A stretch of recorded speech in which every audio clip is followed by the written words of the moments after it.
चलो अब फिजिक्स में लेंस मेकर सूत्र।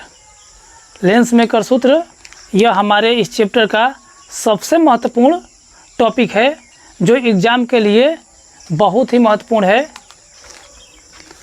देखिए लेंस मेकर सूत्र क्या होता है, तो इस डेरिवेशन को लेंस मेकर सूत्र को उत्पन्न करने के लिए हमारे पास सबसे पहला ज्ञान होना चाहिए अवतल एवं उत्तल पृष्ठ द्वारा अपवर्तन का, जिसको हम लोगों ने क्या कर लिया है, डेराइव कर लिया है पहले लेक्चर में कि हमारा अवतल पृष्ठ से क्या होता है, अपवर्तन कैसे होता है और उत्तल पृष्ठ से अपवर्तन कैसे होता है। ठीक है, तो यहाँ पे फिर हम बनाएं लेंस एक, ये है उत्तल लेंस, उत्तल लेंस। इस उत्तल लेंस का ये हो गया मुख्य अक्ष, इसके बीच में आपका क्या हो जाएगा, प्रकाशिक केंद्र।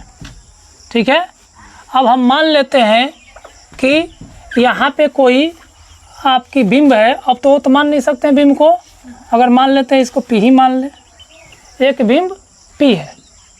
ठीक है, अब इससे हमें प्रतिबिंब बनाना है। इस लेंस द्वारा एक बिंदु P का प्रतिबिंब बनाना है, तो उसके लिए आपको क्या करना पड़ेगा, कम से कम 2 किरणों को क्या करना पड़ेगा, अपवर्तन करना पड़ेगा लेंस से। तो हम फर्स्ट किरण का अपवर्तन करते हैं लेंस से, तो फर्स्ट किरण हम क्या करते हैं, प्रकाशिक केंद्र की तरफ से भेजते हैं। और याद रखिए कि किसी भी लेंस में प्रकाशिक केंद्र से जाने वाली किरण क्या होती है, सीधे चली जाती है। कोई भी आपके प्रकाश किरण यदि प्रकाशिक केंद्र से होकर गुजरती है तो उसके मार्ग में कोई विचलन नहीं होता है। प्रकाशिक केंद्र से जाने वाली किरण के मार्ग में कोई विचलन नहीं होता है, वो सीधे निकल जाती है। दूसरी किरण आप क्या करें, लेंस के किसी पृष्ठ से भेजें। ठीक है, अब क्या होगा, यहाँ से ये किरण क्या होगी, ऐसे जाएगी। ऐसे क्यों जाएगी, आखिर ऐसे क्यों जाएगी, तो आपको पता है कि जो ये आपका लेंस बना हुआ है, इसमें ये देख रहे हो ये कर्व, यह क्या है, एक गोले का भाग है। ये कर्व भी क्या है, एक गोले का भाग है। इन गोले का क्या होगा, एक केंद्र होगा। इस कर्व का यह गोला एक केंद्र को बनाएगा जो क्या कहलाएगा, C1। इसका एक कर्व होगा जो क्या बनाएगा, C2। ये पहले से आप जानते हैं। अब यहाँ पे आप देख रहे हैं कि आपका अपवर्तन हुआ है, तो यह किरण इधर क्यों आई, इसका कारण क्या था कि जब कभी भी कोई भी आपकी किरण एक माध्यम से दूसरे माध्यम में जाती है तो क्या होता है, वह अपने मार्ग से विचलित होती है और या तो वह अविलंब की तरफ झुकती है या तो अविलंब से दूर जाती है। और आपने पढ़ रखा है कि सघन से विरल माध्यम में जाएगी तो क्या होगा, आप विरल से सघन माध्यम में जाएगी तो क्या होगा। ठीक है, तो ये माध्यम आपका इधर का क्या है, मान लो कि ये माध्यम 1 है, ये माध्यम 1 है और ये माध्यम 2 है। ठीक है, तो ये माध्यम 2 है परंतु किसकी तरह है, 1 की तरह। अर्थात इसको मैं मान लेता हूँ कि N1, इसको भी मान लेता हूँ N1, एक लेंस खुद का माध्यम है, अर्थात ये क्या हो जाएगा, मान लो N2। ठीक है, अब आपका ये किरण जाएगी इस माध्यम से यहाँ पर, तो क्या होगा, यह एक क्या दिख रहा है आपको, उत्तल पृष्ठ। क्या दिख रहा है, उत्तल पृष्ठ। तो इस पृष्ठ को भी मैं मान लेता हूँ A B C, इसको मान लेता हूँ A D C। 2 पृष्ठ हमारे पास हैं लेंस के। अब ये आपका यहाँ से जाएगी, इसका अभिलंब क्या होगा? इस बिंदु को हम क्या बोलेंगे? आपतन बिंदु। आपतन बिंदु का अभिलंब क्या होगा? इस गोले के केंद्र से मिलाने वाली आपतन बिंदु पे जो रेखा होगी वो क्या होगी? अभिलंब। बताया था मैंने ना कि कभी भी सेंटर से उस आपतन बिंदु पे क्या करो? एक सीधी रेखा खींच दो। ये क्या होता है? अभिलंब। तो यहाँ पे क्या बन गया?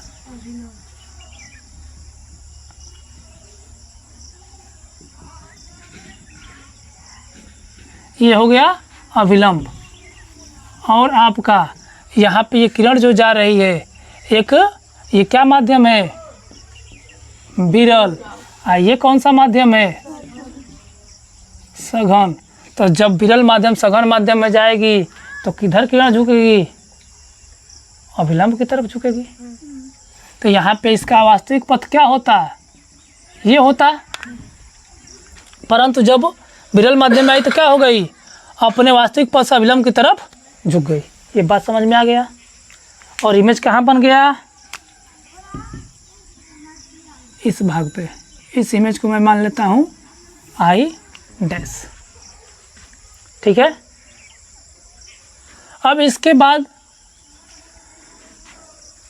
यहाँ पे एक और बात देखने को मिलेगी कि इसमें आपका एक पृष्ठ ये है और एक पृष्ठ ये भी है।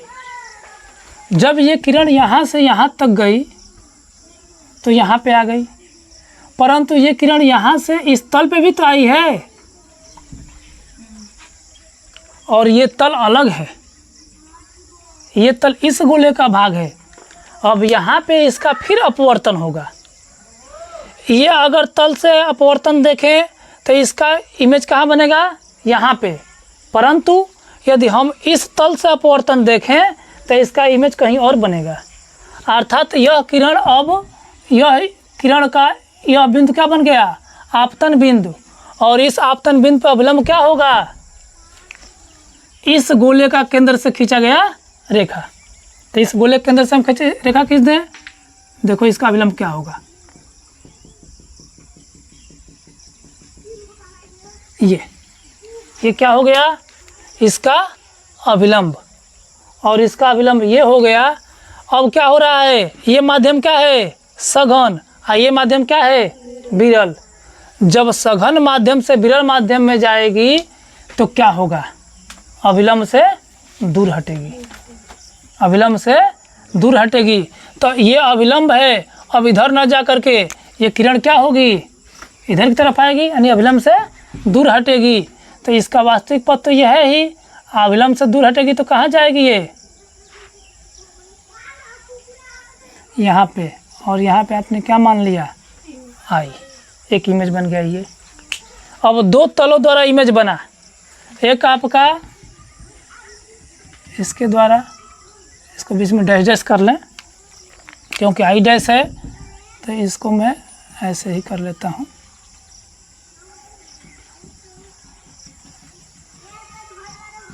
ठीक। दो इमेज क्या बन गया? फॉर्मेशन हो गया दो तलों से।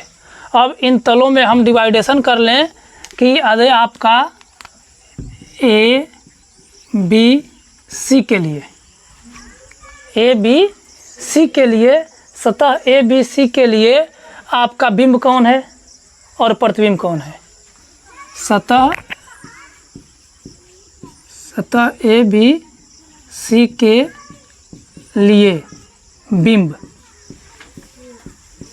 ए बी सी के लिए बिंब कौन है? पी। कौन है बिंब? पी। और प्रतिबिंब कौन है? इससे जाकर के इमेज कहाँ बना है? यहाँ पे। तो ये क्या हो गया? I डैश प्रतिबिंब हो गया। सतह ए डी सी के लिए, इस सतह के लिए, सतह ए डी सी के लिए बिंब कौन है? बिंब I है। अब देखो यहाँ से किरण जा रही थी, यहाँ पे इमेज बन रहा था, तो ये समझ में आ रहा था कि इसका बिंब तो ये है और प्रतिबिंब ये है। परंतु परंतु इसके लिए जब देखा जाएगा तो इसके लिए किरण कौन है, ये, और ये इमेज बन रहा है यहाँ पे। अब इसकी किरण इधर से ही आ रही है, तो इसको हम ऊपर ले जाएंगे तो कहीं मिलेगा। अब इधर कहीं बिंब दिखेगा नहीं, इधर कोई बिंब नहीं होगा, परंतु ये पीछे की तरफ जाएगी तो इससे कहीं ना कहीं मिल जाएगी। अर्थात इस प्रतिबिंब का स्रोत कौन है, आई डैश। अतः इसके लिए, इस इमेज के लिए बिंब कौन है, आई डैश। तो इस प्रकार के बिंब को हम बोलते हैं आभासी बिंब। कैसा बिंब, आभासी बिंब।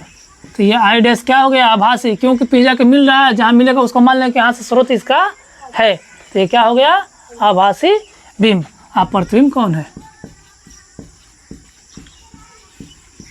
प्रतिबिंब तो ये बन ही रहा है, आई। इन दोनों बातों को दिमाग में रखो, ठीक है। अब हम डेरिवेशन के लिए इन दोनों सतहों से क्या करेंगे, सूत्र को लेके चलेंगे। सतह ए बी सी, ठीक है। सतह ए बी सी से अपवर्तन हेतु सूत्र, से अपवर्तन हेतु सूत्र क्या होगा, याद है आपको, ये क्या है, उत्तल पृष्ठ। और उत्तल पृष्ठ के लिए आपका सूत्र था, कुछ था, याद है, पढ़े होंगे तो याद होगा, N2/V माइनस N1/U था, इक्वल टू में N2 माइनस N1/,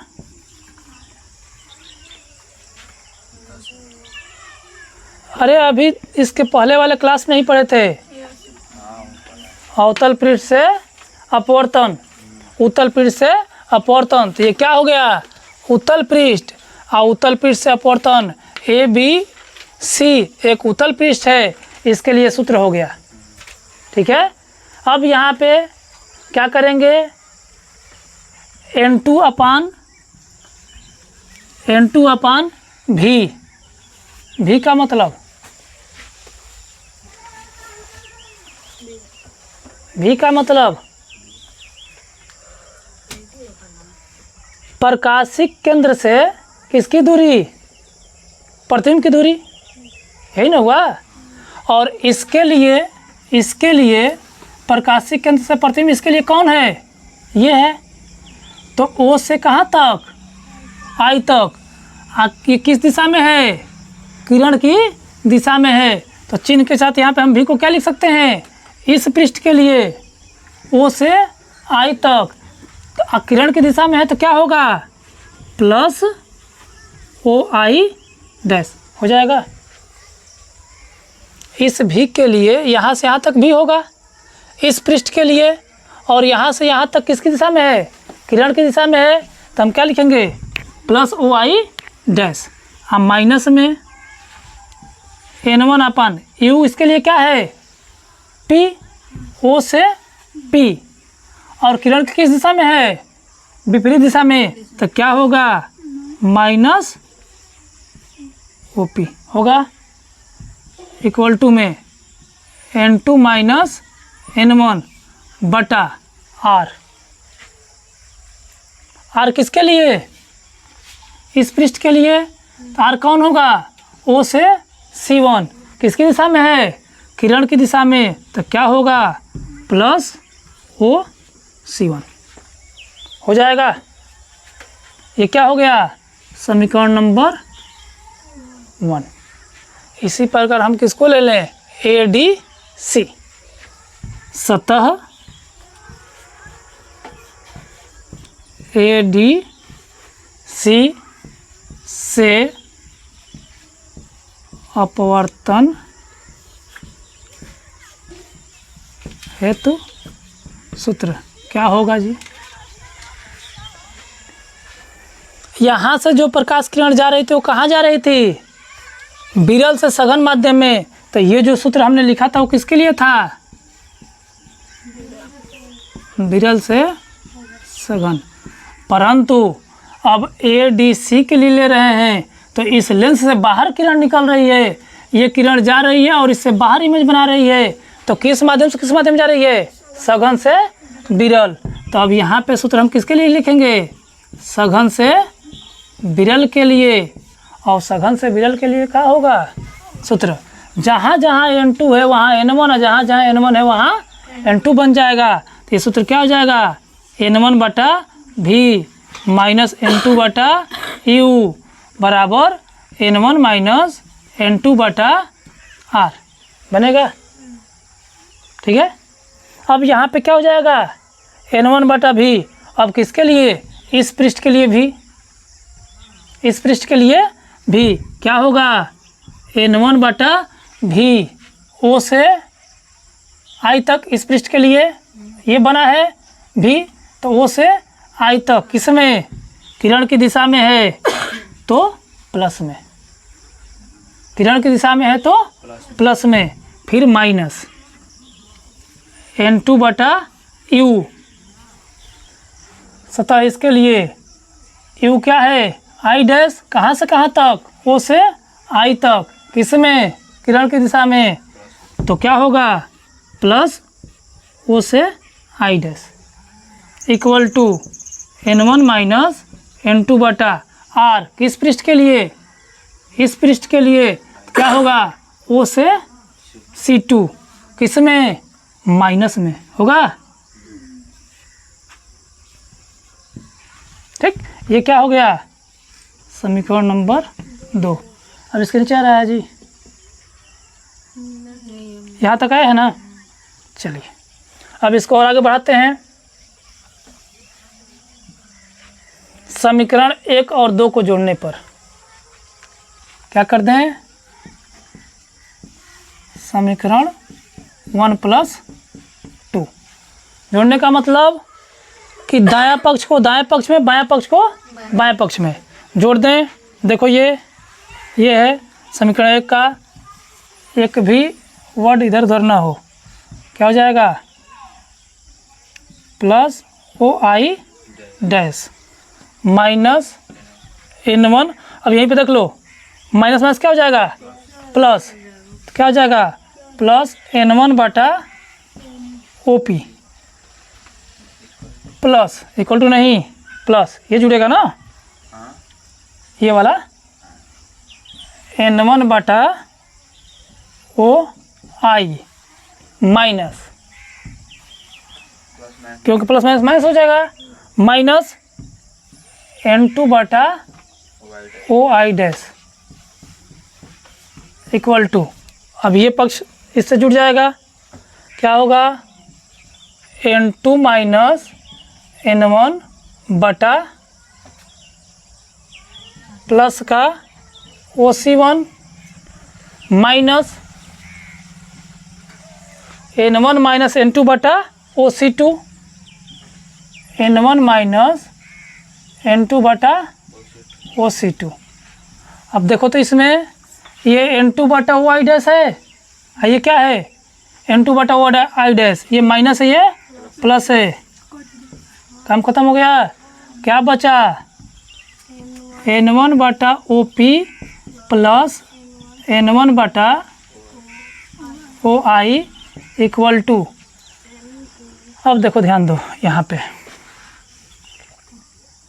इसको मैं N2 माइनस N1 तो रहने दूँ, OC1 कर दूँ, इस माइनस को यदि मैं प्लस कर दूँ, यानी पूरे माइनस से गुणा कर दूँ, तो क्या होगा? ये प्लस हो जाएगा, ये यहाँ पे क्या हो जाएगा?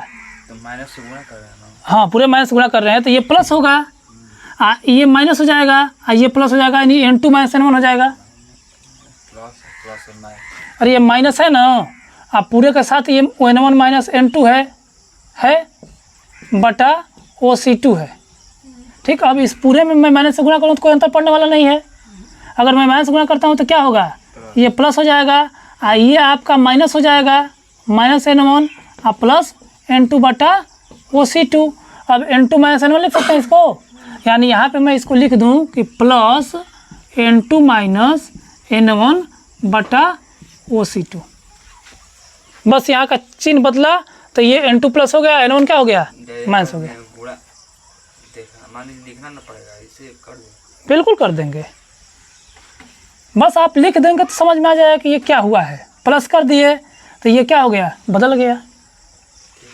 ठीक है, कोई बात नहीं है कि यहाँ पे लिखना पड़े कि माइनस से गुणा करने पे, ऐसा कुछ नहीं है। आप डायरेक्ट कर सकते हैं कि मैंने प्लस किया तो मैंने प्लस करते समय इसको चेंज कर दिया। बस क्या करना था, हम कॉमन लेने के लिए किए। ठीक, अब फिर एक बार हम इन दूरियों की बात करें इसके लिए, तो देखो ये दूरियां क्या क्या हैं। OP कहाँ है, OP यहाँ से यहाँ तक, ये क्या है, माइनस यू। प्रकाशिक केंद्र से बिंब क्या है, माइनस यू। OI कहाँ है, यही ना है, क्या होगा, प्रकाशिक केंद्र से प्रतिबिंब भी, इधर है तो प्लस भी। OC1 प्रकाशिक केंद्र से C1 क्या है, प्लस का R1। OC2 क्या है, माइनस का R2। हो गया, यही ना दो चीज़ें हैं। अब इनका मान क्या करें, इनपुट कर दें, यानी कि आपको यहाँ पे चाहें तो लिख सकते हैं कि OP इक्वल टू क्या, OP इक्वल टू क्या, माइनस का U।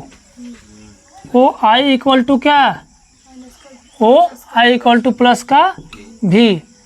OC1 इक्वल टू क्या, प्लस का R1। OC2 इक्वल टू क्या, माइनस का R2। इन सबको रख दें, क्या हो जाएगा, N1 बटा क्या होगा, माइनस का U प्लस N1 बटा V, यानी प्लस का ही V है तो V बराबर N2 माइनस N1 बटा क्या हो जाएगा, प्लस का R1 प्लस क्या हो जाएगा, N2 माइनस N1 बटा क्या हो जाएगा, माइनस का R2। यहाँ से क्या हो गया, N1 कॉमन ले लें, N1 कॉमन ले लें, या पहले क्या कर दें, प्लस वाले को पहले ले लें, इसको बाद में कर दें। ये कर देते हैं यहाँ पे N1 बटा V, ये माइनस है तो माइनस हो जाएगा, N1 बटा U हो जाएगा, कोई दिक्कत नहीं ना है। N1 बटा V को मैंने पहले लिख दिया, इसको माइनस के साथ बाद में लिख दिया, इक्वल में यहाँ पे आपका क्या हो जाएगा, ये माइनस हो जाएगा, N2 माइनस N1 बटा R1 माइनस क्या हो जाएगा, N2 बटा N1 है, N1 बटा R2 हो जाएगा। अब यहाँ से क्या करें, N1 कॉमन ले लें तो क्या हो जाएगा, 1/V माइनस 1/U होगा, इक्वल टू में यहाँ से क्या करें, N1 माइनस N2 कॉमन ले लें, N2 माइनस N1 कॉमन हो गया, क्या हो जाएगा, 1/R1 माइनस 1/R2। ठीक है, एक स्टेप और है, कहाँ ऊपर चलें,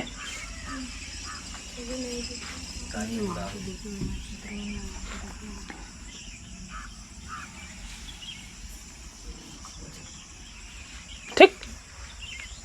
अब ये क्या होगा, N1 को हम उस पक्ष में ले जाएं तो क्या हो जाएगा, इधर मल्टीप्लाई तो इधर क्या हो जाएगा, डिवाइड। तो ये हो गया आपका 1/V minus 1/U equal to N2 minus N1 बटे में क्या हो जाएगा, N1 कोष्ठ में 1/R1 माइनस 1/R2 हो गया।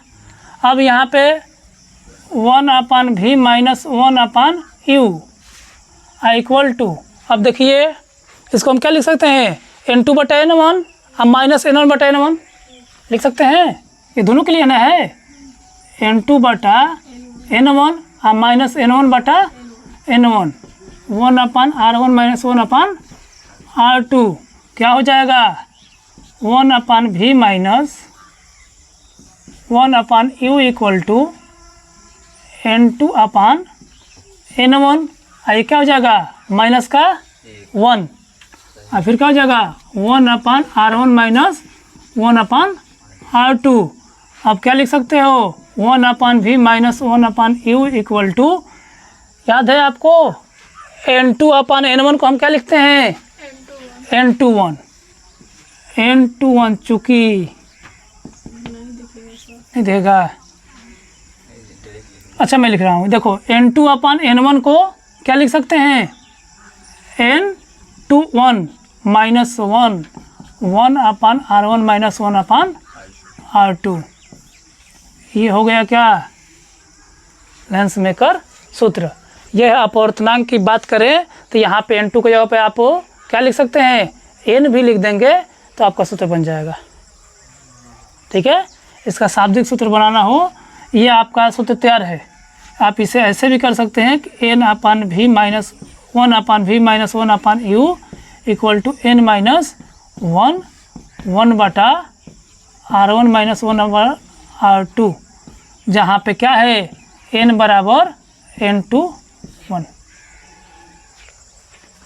ठीक है, एक और भी आपका है लेंस के लिए, इस 1/V माइनस 1/U को हम क्या लिख सकते हैं, 1/F। तो ये 1/F किसको लिख सकते हैं, इसको, अतः यहाँ पे सूत्र तैयार हो जाएगा 1/F 1/R1 माइनस 1/R2।